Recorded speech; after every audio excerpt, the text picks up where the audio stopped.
Hi everybody, my name's Thomas Quinn, and this is Undeniable.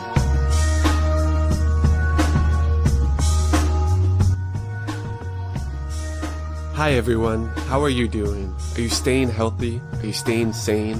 Here at UndeniablePod, we are taking a break from our traditional interviews during the pandemic, but I've been working on recording an audiobook for my novel, The Happy End. I'm offering it up for free here, 5 chapters at a time. So if you haven't, please subscribe, please like, please rate. I hope you listen and enjoy, and would love to hear from you about any thoughts or comments. Stay safe, stay strong, stay committed. We're in this together.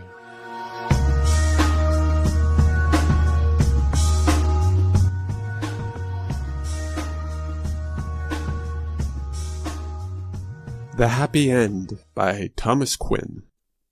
Part 2. The Forgotten Utopia. Chapter 21. Horace sought Emily. He needed confirmation one way or another. He went from hotel to hotel, city to city, waiting for the scarred face of Stephen to appear, but it never did. Having no real understanding of how he was going to find Emily, he began asking random people at each residence he visited if they knew of a young girl who held the key to life's most holy secrets. And though he realized this was perhaps not the best way to search for credibility of his sanity, he knew of no other way to get in touch with her. It has to all be connected, he thought. And so began his new journey, traveling to a new community every day. His only possessions beyond a change of clothes was the book from the Brotherhood. But despite having a more concrete loathing for the men who had accepted him into their clutches, he found no answers. He was left on edge, teetering between paranoia and self-loathing. Ahmed wouldn't speak to him. The other heads already thought him crazy. There was little for him to do except wait.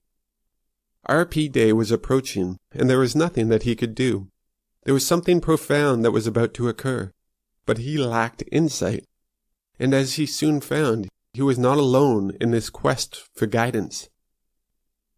Entering a makeshift tavern, he walked in unnoticed as a drunk prophet spoke to the beckoning masses. "They think they can save us, but there's no saving us. There's no savior, just as there's no God." The man spoke with whiskey-red cheeks and seemed not to care if people were listening, and perhaps because of that, he carried the crowd's curiosity. Each person has to account for their actions. It is the oldest truth that has faced man. We've tried for as long as time to convince ourselves differently. We've made ourselves out to be superiors and inferiors, rich and poor, Anglican and Protestant, Jew or Muslim. But it is in this belief that the true day of reckoning will be faced. And sure, I've maybe had a few too many in my time, but God damn it, as the master of my destiny, I can live with that. Can you live with the lives you've chosen? The man raised his glass in salute, before downing the entire viscous brown liquid to the cheers and choruses of the bar. The band swung back into life, having waited for him to finish, kicking into full gear with a blistering jazz tune. "Who is he?" asked Horace to the man slouching alone beside him at the bar. "Oh, him? He says that every night. He means no harm." "But who is he?" "Says his name's Tesla. Nick Tesla." "What?" Horace ran over to him. "What do you know about pi?" 3.1415926535897932384626 came Tesla's slow and meticulous recital from hazed and unfocused eyes. Yes, but what about it?" "The group, Sir Isaac Newton. Look at this." "That's a nice lighter, Mac, but I don't smoke. However, I'd take a drink if you're buying." Buying? Horace didn't have any money, nor was he aware of what was used as currency. In fact, he had been directly responsible for the collapse of every global currency. "Work slips," said Tesla, as if anticipating Horace's ignorance. 4 hours or H is good for half a quart. He could barely hold up his head. Horace began to think that the name was just a coincidence, that maybe, as he said, he had no connection, but before he got up to leave, he decided to try a shot in the dark. "You wouldn't happen to know a young girl who claims to be the rightful ruler of the world?" "You mean Emily, Mac?" Tesla seemed to be disheartened by Horace's description. "Do you know where I can find her?" "Nah," he scoffed at his request. "She'll find you, but listen, Mac, she's no leader, at least not how you spell it. She's more than some leader amongst men, or whatever you have her pegged as." "How would you describe her?" asked Horace, anxious for some new insight into the girl he had spent the past 3 weeks obsessing over. A fresh drink was placed in front of Tesla, and in raising the glass, he offered Emily a toast. "She's the heart." He offered cheers with the others in the tavern, then downed the entirety of his drink in one gulp, and passed out cold, slamming his head against the bar. Horace left the tavern, not fully aware of what Tesla had meant by his last words. "She's the heart." It seemed rather odd for a 15-year-old girl to hold such a title, even if connected to some predestined family heritage. He found no closure in these words, but felt as if he was one step closer to finding it.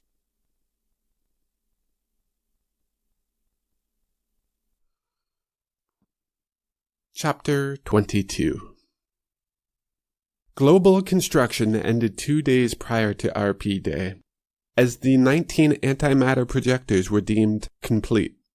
A global holiday was declared, and the world was given time off to be with friends and family and to prepare for the celebration. There were stages to erect, feasts to plan, fireworks displays to choreograph, bands to rehearse, and a variety of other tasks that needed tending. And though there remained questions amongst the masses, the most predominant being why they could not yet see the rogue planet, and what type of contingency plan existed in the case the antimatter projectors failed, reassurance came in the form of repetition, as the news segments leading up to RP Day covered little else. "I have word directly from our leader," reiterated the young reporter through the flashing hypnotics of the screen. "Everything is going according to plan. There is no need for concern. He has heard your questions, and just today assured me that because of the incredible speeds the RP is traveling, it will not be visible until just moments before entering our atmosphere. Further, he wishes to add that it is entirely feasible for only one of the antimatter projectors to dissolve the threat. Therefore, by ordering the construction of 19, our leader has not only allowed for one contingency plan, but 18. Her smile could appease the angriest mob. She was Horace's greatest gift to the new world. On RP Day, Horace did not join one of the large gatherings to watch the Earth's possible demise. He knew that no matter what happened, it could be spun in a way that would ensure confidence in the new world. However, he knew something else. Something was going to happen. Instead, he returned to the tavern, still hoping to arrange a meeting with Emily. Tesla shook it off as impossible. "I only met her once, and that was by accident," he said, drinking from a quart that Horace had purchased with some forged work slips. "I saved her life." "What? When was this?" asked Horace in shock. "Oh, I reckon many years back. Can't be certain of the time. But don't get me wrong, I am no hero." Tesla was adamant about this and wouldn't continue with his story until Horace shook his head in agreement. "See, it took place in Prague, back when I used to live there." Tesla scratched his head, displeased that he couldn't get his facts straight. "I should have known something was up when the streets were so quiet. But I don't know, I figured there was a football match on or something. Anyways, her caravan came turning down the road. Don't ask me what they were doing there. But as they passed, I saw 2 masked men standing on the rooftop across the way, with one of those whatchamacallits, you know. He was battling against his failing memory. A rocket launcher, I suppose, or something to this extent. 'Cause before I knew what was what, I was flying through the air, and their limousine was on fire, and all hell broke loose." The tavern was quiet. Every man and woman were listening to Tesla, who had apparently kept this one story to himself. Anyways, I was hiding behind some crates in an alleyway when I saw some man holding this little girl. Cutest kid I've ever seen. This man's face seemed to be barely hanging on. He had this long gash across it from the blast. You could see the bone. Horace shook his head approvingly, as if another piece of the puzzle had fallen into place. Tesla, along with the others in the crowded tavern, paused from the story to finish their drinks. Anyway, he comes up to me and says, "Get this girl down the street to some house, 1450 or something like that. Says the future of humankind depends on this girl's safety." So what could I do? I ran like hell. Well, he went off to get whoever did it, I suppose, 'cause when he came back, he was covered in blood and was dragging one of those masked men, still alive. And that was that. "But you called her the Heart?" questioned Horace, unable to let him finish the story. "Why did you call her the Heart? Who is she?" "Oh, that. I reckon it was on account that I was drunk." "What?" Horace's spirits fell. "You know," said Tesla with a drunkard's pride, "I'm known as something of a poet around here, especially when I've got a few too many in me." The crowd cheered in agreement, and again everyone finished their drinks. "But listen, Mac, she did say something to me." He motioned him closer. "When we were waiting there at the house, she told me her name, and that what I did, my rescuing her, would absolve all my sins. In short, she told me that for all eternity my spirit shall be free." Ha! So I got that going for me. Again, there was laughter and cheers as the patrons of the bar finished their new drinks. The crowd seemed to need nothing more than a pause in the conversation. "Maybe that's why I'm riding on failure tonight," said Tesla in a muted voice, only audible for Horace, letting him in on a secret. "You know it's paying 20-1. He spoke with a sadist's smile, pointing across the room to the board on the wall, where bets were being taken against the probable success of the antimatter projectors. There was a long list of names that seemed to be riding on failure, and unable to resist, Horace reached into his pocket and forged a 12-hour work slip. "Put me down for 12, he shouted in his increasing inebriation to cheers, and then joined them as they all finished their drinks. It was some time after midnight when a voice finally rang out over the boorish choir of drunkards. "Hey, turn that up! They're starting!" Horace's beauty was on screen, and in his inebriation he began to tell Tesla, who still sat next to him at the bar, that he once rode in a limousine with her. "Her?" examined Tesla with glossy eyes. "Meh, too plain." He then got up and left Horace at the bar, going towards the restroom, showing no interest for the impending doom hanging over them, nor man's quest for survival through innovation. But rather, he was still humming the funky jazz melody that had been interrupted. Unable to sit by himself, Horace left the other drunkards, who were content to watch their life either crash and burn or continue via a flashing box. He went outside to witness firsthand his masterpiece.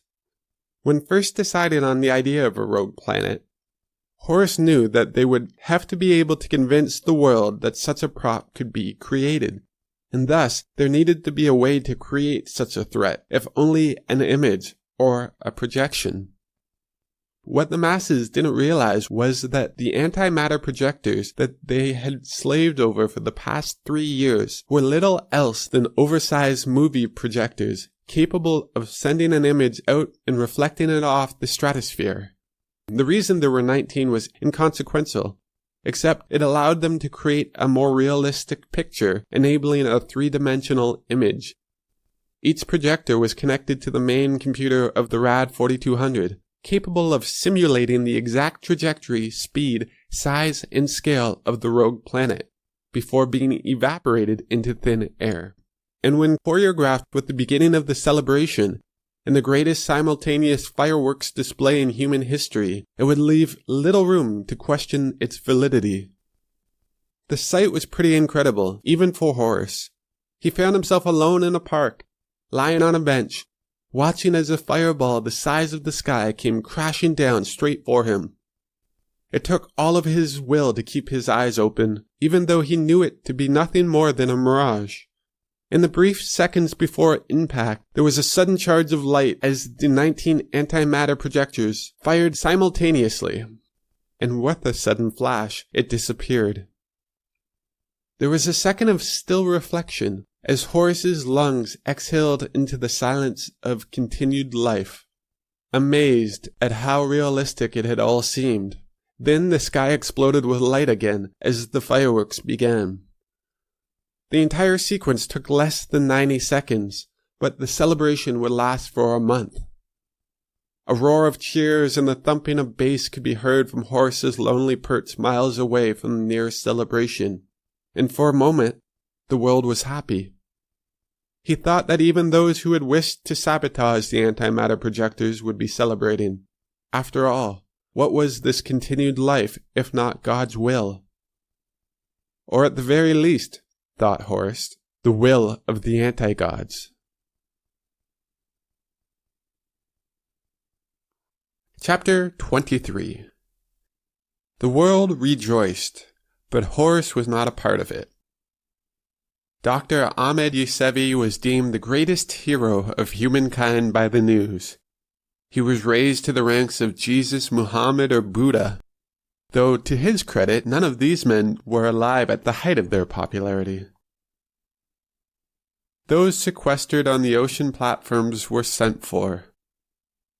All past deeds were forgiven. No one was to miss out on the greatest celebration in human history. Horace, too, seemed to be forgiven, but he had no desire to attend. He still had questions that he wished to answer and wondered why those he believed could answer them had yet to reveal themselves. He would even have been happy with a discussion with the Brotherhood, despite having no desire to be a part of their alliance, but saw them as at least a body that might begin to steer him back towards some center. In the weeks of celebration that followed RP Day, he couldn't help but find himself on the brink of giving his life away. He was tired of sleeping alone at night, and worse still, waking to an empty house. However, these were the thoughts of an old man, and Horace had learned to accept them. He still had yet to hear from Emily, nor her scarred servant. His only communication with Ahmed was the letter he received, thanking for his support, which he had apparently taken as sincere. And as the days passed, he began to think that perhaps there were no secret alliances. Perhaps there was nothing more to it than what was right in front of him. But every time he had these thoughts, accepting them, he would go for his pipe, and with lighter in hand be revisited by the knowledge, even if intangible, that there was something much more at play. RP Day occurred without the loss of a single life, and for that he was thankful. There would need to be a new purpose, and as the New World celebrated, he feared that whatever that purpose was, it would ultimately leave humankind just as depleted as all those who had tried to fill the void before him. The utopia wouldn't last. He knew this. But every man, woman, and child would eat tonight and fall asleep on a mattress under a roof. To him, it was as good an accomplishment as any. He tried to forget about those who had perished in the transition, just as he tried to forget about Samantha. But no matter how hard he tried, he knew that every action caused a reaction, and love was no exception.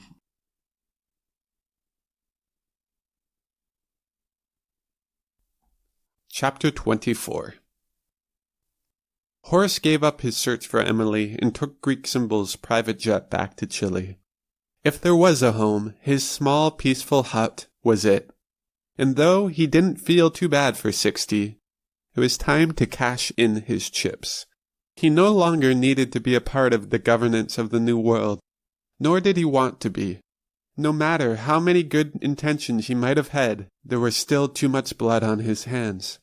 He felt that his small life as teacher, gardener, and oceanfront philosopher was perhaps the greatest blessing he could ask with his time left. His questions were the same, and would steal his thoughts as he watched the sunsets, But were they not the same questions that had plagued humanity since the beginning? This was his wisdom, or perhaps the basic logic he had always held, clouded by the claims of believing he was superior. He was just one more in the line of false prophets. Besides perhaps Tesla. It was in Tesla's drunken speeches that he began to see true wisdom. There was no one he had to convince beyond himself. When he arrived back at the beach, a smile immediately brushed over his lips. He was home. Without shoes, he walked with eager feet as he gripped the loose sand with his toes, his small bag of possessions thrown over his shoulder. He stripped off his shirt to allow the sun to soothe his temperament, and the past 3 months of uncertainty to be forgotten. His thoughts were of Francisco, who he considered his only family left. He envisioned his smile, and as always it seemed to shed light on his disposition. It was the beginning of a new day, he thought. It was the first day of the rest of his life. He saw the crowd of people waiting outside of his hut from a distance. He felt welcomed, as if somehow they had been alerted to his return. But once getting closer to them, a young man of 18 years holding a 22-inch machete caught sight of him, and yelled something in Spanish that sounded to the effect of, "There he is!" The group, who he had envisioned as a welcoming party, turned on him and started running with a look of crazed hatred, clubs and machetes in air, and this time there was no line of mercenaries to protect him. Horace was gone. He was running for survival, for freedom, for life. He knew the look in the young man's eyes. There was no reasoning with them. They would tear him from limb to limb and ask questions later. It didn't matter that he didn't know why they wanted him dead. He knew if caught, this was his fate. There was no way for him to know that his little friend, who he had been thinking of just seconds earlier, was gone. And furthermore, that he was blamed for poor Francisco's murder.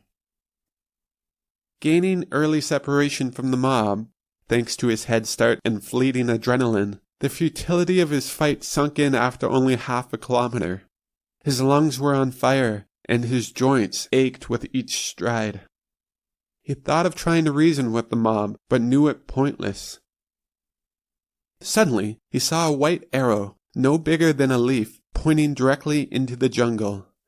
Exit 3.14.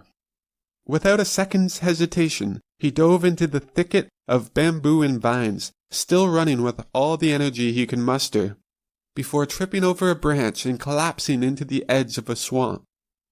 Using the fauna of the jungle floor to camouflage his body, he closed his eyes, listening to the approaching footsteps of the mob, hearing them gallop towards his spot and then pass, granting him the slightest sigh of relief.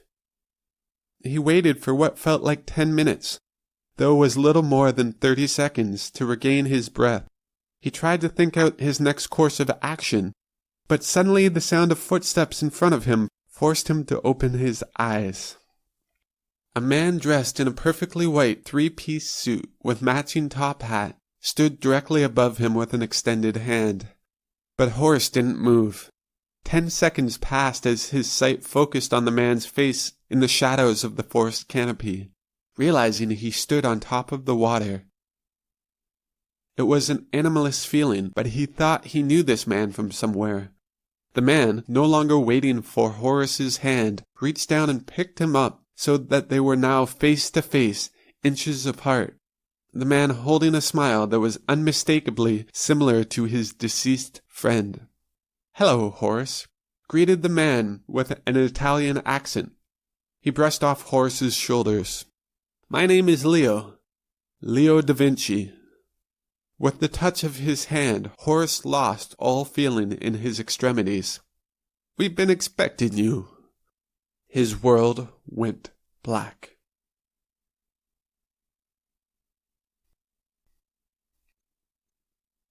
Chapter 25. The new world was orchestrated by one man's vision. But this man was no longer a part of it. He was no longer a part of anything. And yet, as Horace would later explain, he remained everything. Ahmed had always been just a piece on the board. He played his part, and for that, he became a hero, the global leader, a living legend. He was now being asked to follow it up. And as he closed his eyes, sitting alone in his office, ignoring the feeling that everything was about to come crashing down, the question kept repeating in his mind. Where's Horace Newsom? A small army was out looking for Horace. They were instructed to round up anyone who had seen or heard from him, dating back to 3 weeks prior to RP Day, the last time Ahmed had communicated with him in person. The result?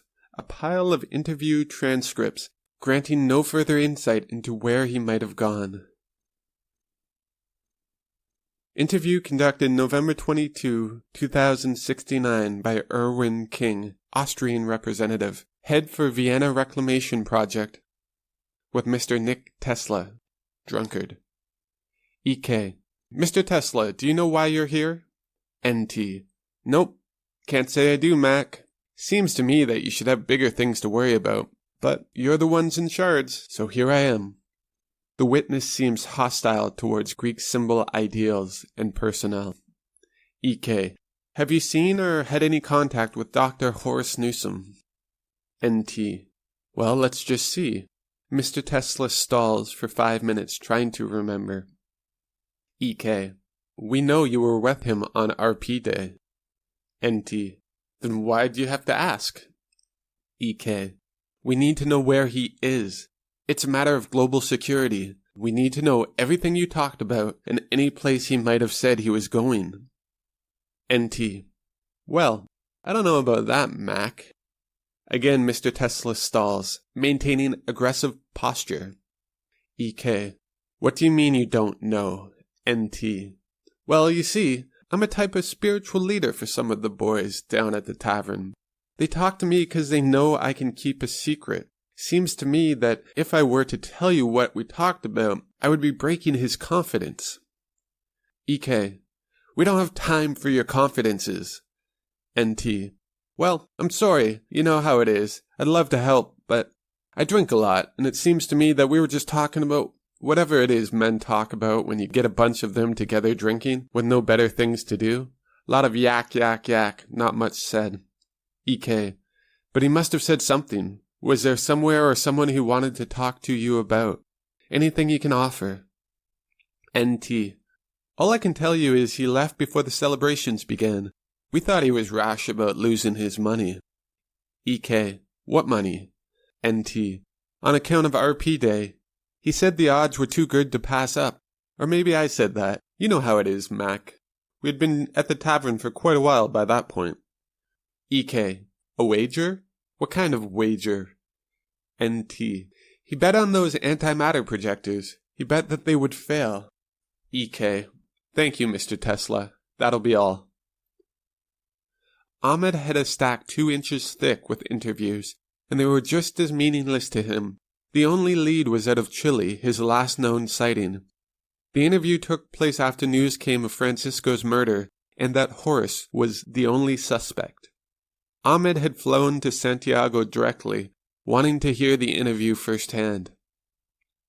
Did he tell you this? Asked Ahmed, who was standing in front of Anthony, Francisco's oldest brother, the one who had first spotted Horace on the beach, the last day anyone on earth had seen him. So he killed Francisco and you killed him, is that it? Anthony began shaking his head, but still waited for the translation from the interpreter before he answered. What did he say? Asked Ahmed, blood boiling with the mounting uncertainties. They were chasing him, and he just disappeared, sir. What do you mean he disappeared? That's what he says. Says there's no other explanation. 1 minute they're chasing after him, next minute he's gone. They spent the last week looking for him, but he's no longer here. Ahmed watched as Anthony made a hand motion as if trying to do sleight of hand, adding, poof, before displaying his empty hands. He says it was like, Ahmed cut off the translator. A magic trick. I got it. The memory left a bitter taste in his mouth. Herman Glover entered with quick strides. Sir, we found something. He spoke with the excitement of believing he held the possible key to Horace's disappearance. "What is it?" "It's a metal container, sir. It's the only thing that survived the blaze." Glover handed the small metal container to Ahmed. It was Horace's last artifact. Ahmed recognized the case immediately. Horace had found it a lifetime ago at a thrift store when they were still undergrads and had apparently kept it ever since. There was a picture of 2 18th century schooners on the front, still partially visible, though faded and covered in soot. Ahmed wiped them clean, remembering the stories Horace used to tell, hypothesizing who might have owned the case before him, thinking of the journeys his insignificant little box must have taken to get to him, and now it was passed over to Ahmed. Horace often fantasized of life aboard the schooners, reveling in the joys of the 18th century. Now that was a time to be alive. He could still hear his voice, even while alone in his office. He opened the case after some doing, resorting to using his penknife as a lever to pry the warped metal. There wasn't much inside, only Horace's forgotten pipe, a small piece of hashish wrapped in tinfoil, and what looked like a few unsent letters. Having seen enough, Ahmed was ready to leave, thinking nothing more of it. But after taking the envelopes out, a single loose sheet of paper fell to the ground. It was folded meticulously into a triangle that was not much bigger than the nail of his thumb, and upon opening it, read simply 3.14. On the opposite side of the sheet were thousands of tiny spirals, as if Horace had spent hours of contemplation focused on this one piece of paper. But what did it mean? Ahmed was at a loss to make sense of it all. In 2 days the celebrations were due to end, and he had nothing for a second act. This was exactly what the members of Xxxiii feared. The other heads knew that their time at the top could not last without a rigid and formalized new way of life, one that could be protected, one where they were still needed. Ahmed was unable to focus on this. In fact, he held no real desire to remain in control. To him, the end of his reign was the best possible outcome. Xxxiii had stripped the old world to its core and gave the power back to the intellectuals, wresting power away from the hands of greed, corruption, and fear, only to, in its place, create a new foundation where every soul was given the necessities of life. He had done more for the world's social fabric in less than 4 years than 300 years of capitalism. But what he now understood was that this wasn't enough. The utopia that he had envisioned, like all the other dreamers of history before him, was out of reach. Human nature wouldn't allow for it. But it was beyond simple human nature. It was evolution. And as if having been asleep, only to be forced awake, he saw it so perfectly clear now. It was all there on the page in front of him, a never-ending drama. 3.14. He spilt these truths to Glover, his second-in-command, without censorship. "How can you just give up?"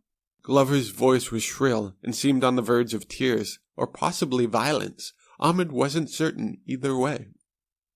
"We had a good run," was all Ahmed could muster in the way of a response. "What about the space program?" asked Glover, disheartened. "What space program?"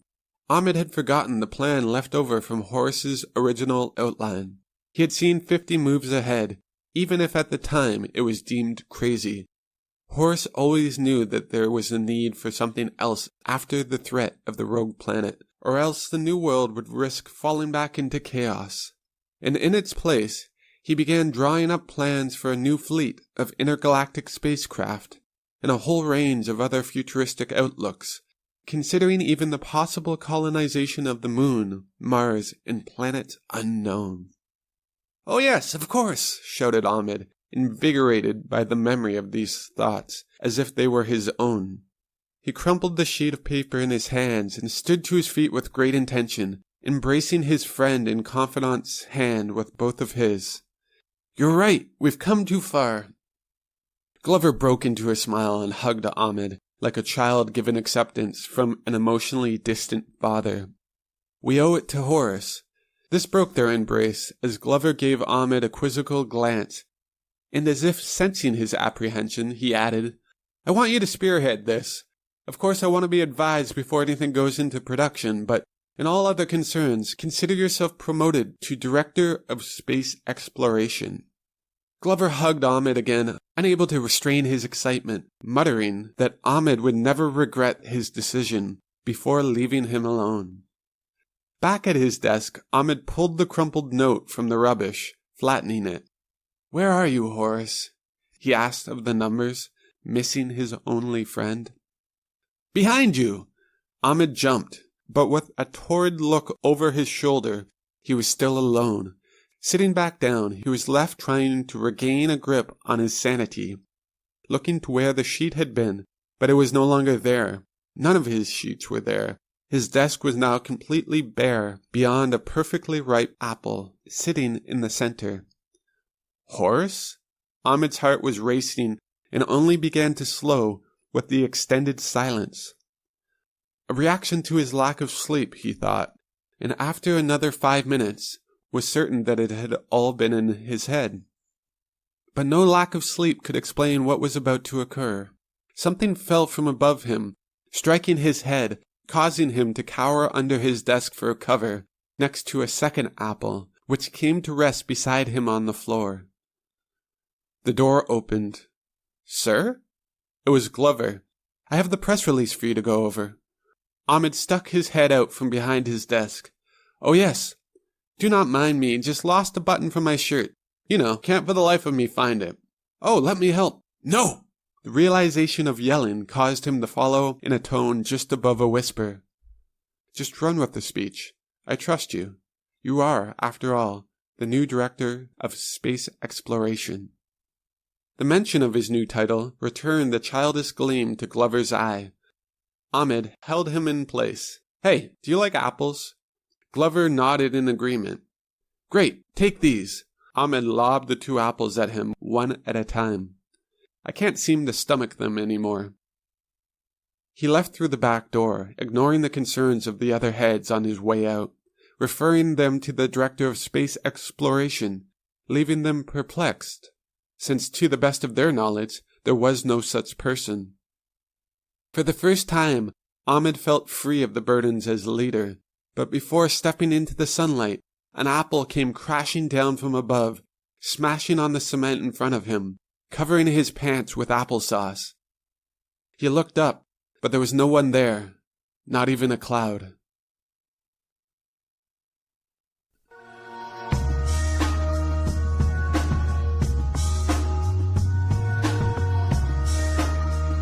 So there it is, guys. Thanks again for listening. Please subscribe on whatever platform you're listening to this. It really helps me keep going, seeing the numbers gradually climb. Any like, any share, any review really helps us out in the algorithm. And as we all know, the algorithms rule our life. So let's take the power back, give us a little bump.